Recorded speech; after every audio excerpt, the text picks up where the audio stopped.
ನೋಡಿ, ಇದೊಂದು ಕೊಕ್ಕರೆ ನಮ್ಮ ಭರತ್ ಅವರಿಗೆ ಗದ್ದೆಯಲ್ಲಿ ಸಿಕ್ಕಿದ್ದು. ಸೊ ಯಾರೋ ಶೂಟ್ ಮಾಡಿಬಿಟ್ಟಿದ್ದಾರಾ ಇಲ್ಲ ಏನಾಗಿದೆ ಅಂತ ಗೊತ್ತಿಲ್ಲ, ಫುಲ್ ಡ್ಯಾಮೇಜ್ ಆಗಿದೆ. ಸೊ ಇವಾಗ ಸದ್ಯಕ್ಕೆ ಅದನ್ನ ಇಲ್ಲಿ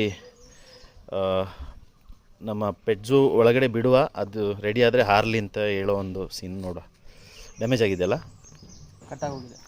ಬಟ್ ಯಾಕೆ ನಿಮಗೆ ಈ ಥರ ಎಲ್ಲ ಸಿಗೋದು? ಹಾಂ, ನಮಗೆ ಪ್ರಾಣಿ ಅಂದರೆ ತುಂಬ ಇಷ್ಟ ಅಲ್ಲ. ಹೌದು, ಪ್ರಾಣಿಗೆ ತುಂಬ ಹೆಲ್ಪ್ ಮಾಡ್ತಾರೆ ಇವರು. ಮುರ್ಗಿ ಮಾರ್ತಾರೆ? हाँ मुर्गी मारता है। क्या? वो पिंजरे में आको मुर्गी मारता है।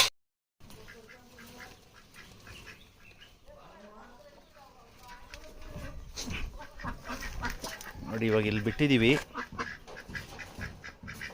ಅವನಿಗೆ ಆರಕ್ಕಾಗ್ತಾ ಇಲ್ಲ ಅಷ್ಟೇ, ಬಟ್ ನಡೀತಾನಲ್ಲ.